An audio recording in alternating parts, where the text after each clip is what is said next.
आदाब नाजरीन, आप तक उर्दू न्यूज़ में आपका खैर मकदम है। मैं हूं अमीम शरीफ।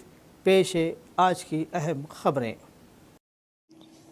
ज़िला हज सोसाइटी आदिलाबाद के ज़ेर एहतमाम ज़िला सतह का दूसरा हज तरबियती प्रोग्राम मोहम्मद शाहिद अहमद तवक्कल सदर ज़िला हज सोसाइटी आदिलाबाद की सदारत में बमुकाम क्रिस्टल गार्डन में जुमेरात के रोज़ मुनक्किद हुआ, जिसमें मेहमान खुसूसी की हैसियत से अलहाज हज़रत मौलाना व मुफ्ती इलियास अहमद हामिद क़ासमी रुकन तेलंगाना रियासती हज कमेटी व जनरल सेक्रेटरी जमीयत उलमा ज़िला निर्मल ने शिरकत की।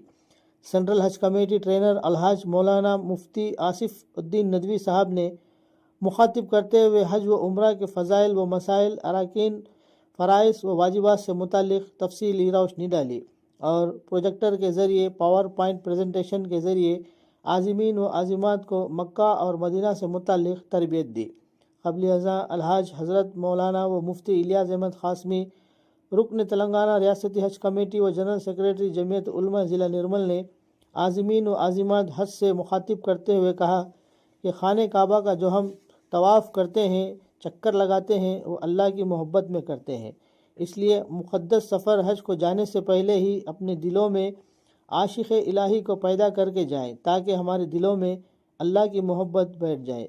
इन्होंने हज को जाने से पहले भी और हज के मौके पर भी खूब ज़िक्र व अस्कार का अहतमाम, बिलखुसूस कुरान पाक की कसरत से तिलावत और दुरूद शरीफ का अहतमाम और इसी तरह तलबिया पढ़ते रहने की तलक़ीन की। इसके अलावा अपनी नीयतों को दुरुस्त रखने और खालिस अल्लाह की रज़ा के लिए हज करने का मशवरा दिया। हज के दौरान गुनाहों से दूर रहने की भी तलक़ीन की। इस तरबियती कैम्प से सदर सोसाइटी शाहिद अहमद तवक्कल ने मुखातिब करते हुए हैदराबाद से जिद्दे तक के सफ़र के मुख्तलिफ मराहिल और ज़रूरी एहतियात से आज़मीन व आज़िमात को वाकिफ़ करवाया। इन्होंने आज़मीन हज से कहा कि वह अपने मुक़र्ररा फ़्लाइट शेड्यूल के मुताबिक 48 घंटे क़ब्ल हज हाउस हैदराबाद पर रिपोर्ट करें। इन्होंने आज़मीन हज को मशवरा दिया कि वो अपनी सेहत पर खुसूसी तवज्जो दे। क़ब्ल अज़ां अलहाज हज़रत मौलाना मुफ्ती इलियास अहमद क़ासमी को ज़िला सोसाइटी आदिलाबाद की जानिब से गुल पोशी व शाल पोशी करते हुए तहनीत पेश की गई। इस तरबियती कैम्प का आगाज़ अब्दुल रहमान मुतल्लिम दारुल उलूम मोहम्मदिया की क़िराअत कलाम पाक से हुआ। मोहम्मद शाबान मुतल्लिम दारुल उलूम मोहम्मदिया ने नात शरीफ का नजराना पेश किया। मोहम्मद अब्दुल हसीब ने निज़ामत की ज़िम्मेदारी बहुस्न खूबी अंजाम दी। शाहिद अहमद तवक्कल के शुक्रिया पर इख्तिताम अमल में आया।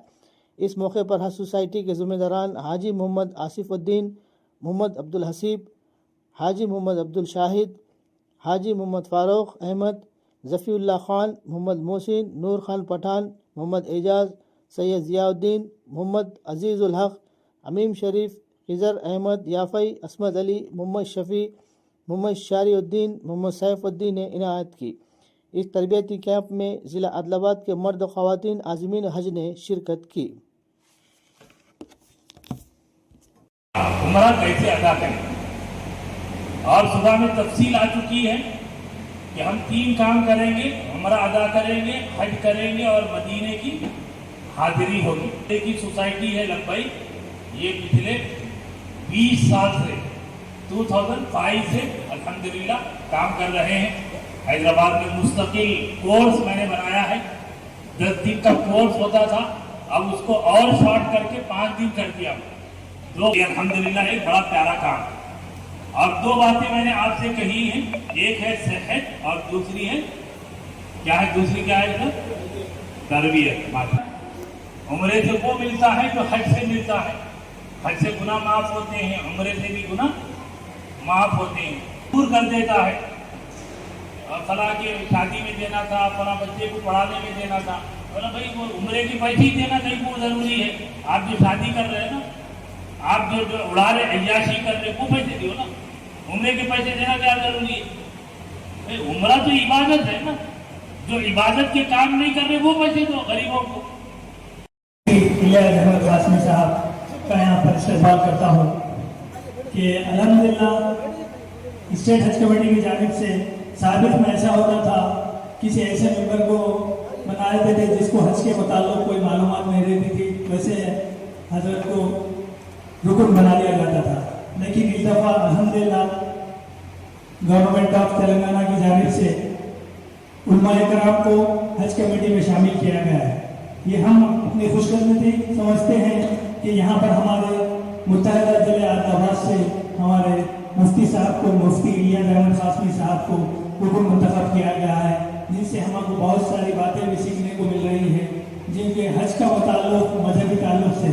लेकिन अभी तक होता ऐसा था, सियासी कायदीन को हज कमेटी का हुक्म बना दिया जाता था, जिनको हम हज सोसाइटी वाले खुद उनको सिखाना पड़ता था कि भाई ये चीज़ें ऐसी हैं, इस चीज़ों को ऐसा ऐसा आपको मुखातिब करना है। लेकिन अब हमको ज़रूरत नहीं है, क्योंकि हम उलमाए कराम की निगरानी में अल्हम्दुलिल्लाह ये जो हज की सोसाइटी के जानिब से जो भी प्रोग्राम किए जाते हैं वो मुनक़्क़िद करते हैं। और मुफ्ती साहब की हम इजाज़त हासिल करते हुए पहला प्रोग्राम भी किए थे कि दूसरा प्रोग्राम भी करें, और आज मुफ्ती साहब मसरूफ़ रहने के बावजूद भी वो अपना कीमती वक्त निकाल कर निर्मल से यहाँ पे आए। हम इनका इस्तक़बाल करते हैं, बहुत बहुत शुक्रिया अदा करते हैं अल्हम्दुलिल्लाह। और हज कमेटी के जानिब से मुफ्ती साहब ने इस दफ़ा ऐसा एक अपनी जानिब से कोशिश की थी कि मुत्तहिदा ज़िले आदिलाबाद के तमाम आज़मीन हज को एक फ्लाइट, एक बिल्डिंग होना चाहिए। वो भी कोशिश अल्हम्दुलिल्लाह मुफ्ती साहब ने की। हमने उनसे मुतालबा किया था, मुफ्ती साहब बहुत सारे मुश्किलात पेश आ रहे हैं, तो क्योंकि आदिलाबाद, निर्मल, मंशरियाल, आसिफ और ये हमारे अजला आजू बाजू लगे हुए हैं जो मुत्तहिदा ज़िला है, तो मुफ्ती साहब ने खुद कोशिश करके चेयरमैन साहब को लेटर दिया, सेंट्रल हज कमेटी के लोगों को भी वहाँ पर भी यहाँ से नुमाइंदगी की गई कि हमको एक फ्लाइट करना चाहिए। एक फ्लाइट के माने एक ही फ्लाइट में जाना नहीं है, 2 फ्लाइट हो गए, 3 फ्लाइट हो गए, लेकिन अपनी बिल्डिंग्स वगैरह सब एक साथ रहेंगी मुत्तहिदा ज़िले आदिलाबाद की।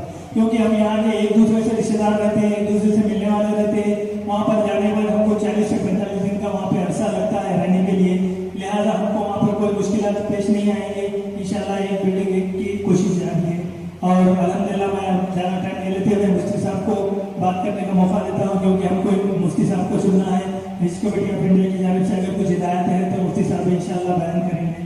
मैं मुफ्ती इलियास अहमद कासमी साहब से दरख्वास्त करता हूँ कि मुखातिब फरमाएं। हमारे जिले का भी नंबर पहले भी आ सकता है, इसलिए तमाम आज़मीन हज अपनी मुकम्मल तैयारी कर लें। 15-20 दिन बड़ी मुश्किल से हमारे पास बचे हुए हैं। दूसरा तरबियती कैंप है, और एक तरबियती कैंप जाने से पहले होगा आपके लिए। कोशिश ये करना है कि मुकम्मल हज सीख के जाएं। मेरे भाइयों और मेरी प्यारी बहनों, हज आसान भी है, मुश्किल भी है। हज का करना आसान है, हज का सफर मुश्किल है आज के जमाने में, लेकिन हज का करना उन लोगों के लिए आसान होगा जो पहले से सीख कर जाएं। तो सबसे पहले हम अपनी नीयत को दुरुस्त कर लें कि हमारा जो हज का सफर है ये सिर्फ और सिर्फ अल्लाह की रजा के लिए होगा। कुरान पाक की मैंने आयत तिलावत की खुतबे में, और एक हदीस पाक भी मैंने पढ़ी। कुरान की इस आयत और इस हदीस में जो खास हिदायत है वो ये है कि हज सिर्फ अल्लाह ही के लिए किया जाता, और हज अल्लाह ही के लिए करना चाहिए। हज के सिलसिले में जहन में, दिल में, दिमाग में कोई दिखावा, नुमाइश बिल्कुल नहीं होना चाहिए। इसलिए कि मेरे भाइयों, मेरी बहनों, लाखों रुपए खर्च करके हम हज के लिए जा रहे हैं, और ये ऐसी अजीब इबादत है जिसको अल्लाह रब्बुल इज्जत ने जिंदगी में एक मर्तबा फर्ज किया है। बहुत बड़ा तबका ऐसा है उम्मत का जिसको जिंदगी में एक मर्तबा मौका और चांस मिलता है, बार बार मौका नहीं मिलता। हाँ, कुछ खुश नसीब बंदे ऐसे भी होते हैं जिनको अल्लाह ताला बार बार अपने दर पे हाजिरी की तौफीक अता फरमाते हैं, ये तो उनकी देन है। लेकिन फर्जियत के एतबार से जिंदगी में एक मर्तबा जब हज फर्ज है तो जाहिर बात है कि हज को सीख कर जाना चाहिए। सबसे पहले नीयत सही हो हमारी। दूसरे ये है, ये तय करके जाएं कि हम अल्लाह के घर पे जा रहे हैं, और ये जो हज का सफर है ये आशिकाना सफर है, यानी अल्लाह के महबूब बंदे अल्लाह की मोहब्बत में, अल्लाह के इश्क में उसके हुक्म पर उसके घर पे हाजिरी दे रहे। एक बंदा बैतुल्लाह का तवाफ करता है। खाने काबा का तवाफ क्या है मेरे भाई? एक चौकोर इमारत है, स्क्वायर शेप की एक बिल्डिंग है, उसके ऊपर काला गिलाफ डाला हुआ है। कोई जाहिरी एतबार से, डेकोरेशन के एतबार से, आर्किटेक्ट के एतबार से कोई खूबसूरत बिल्डिंग नहीं है जाहिर में। आज भी उसके नातराशिदा पत्थर है, उसके ऊपर काला गिलाफ डाला गया है, लेकिन अल्लाह ने उसके अंदर एक ऐसी अजीब कशिश रखी है और लोगों के दिलों में उसकी मोहब्बत ऐसे कूट कूट के भरी है। सारी दुनिया के ईमान वाले वहां जा یہ جو بے چینی بےقراری یہ اللہ کی محبت کی علامت ہے، چیز کر لے جاتی ہے. تو اس لیے ہم جو خانہ کعبہ کا طواف کر رہے ہیں یہ اللہ کی محبت میں اس کے گھر کے چکر لگا رہے ہیں. اس لیے یہی سے اپنے دلوں میں عشق الہی کو پیدا کرتے جائیں، اللہ کی ذات عالی سے خوب محبت دل کے اندر بیٹھ جائے. اس کے لیے روزانہ چلتے پھرتے اڑتے بیٹھتے خوب اللہ کا ذکر کریں.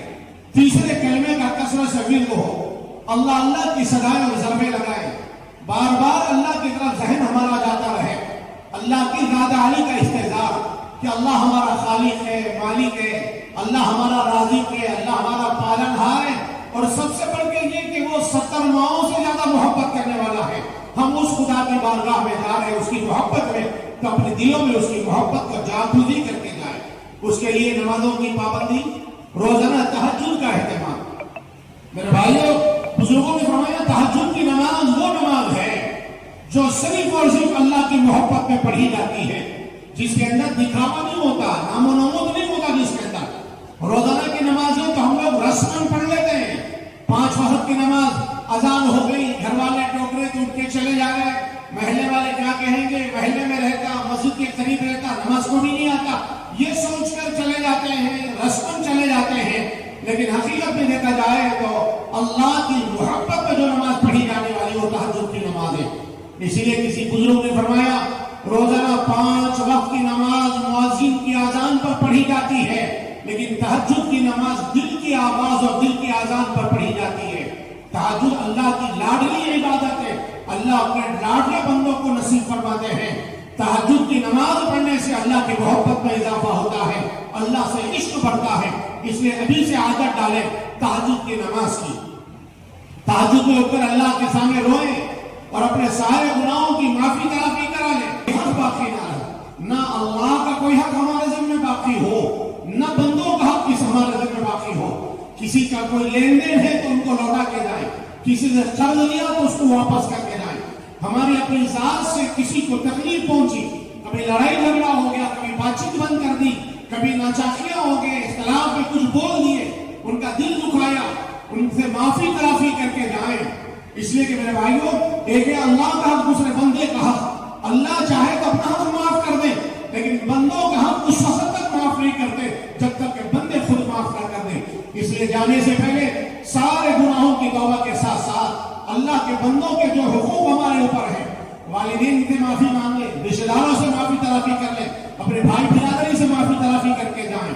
معافی تلافی کا یہ طریقہ نہیں ہے کہ فیس بک پہ کوئی میٹر بنا کے ڈال دیے، کوئی ویڈیو اور آڈیو بنا کے فیس بک پہ چلا دیے. یہ طریقہ نہیں ہے میرے بھائیوں. براہ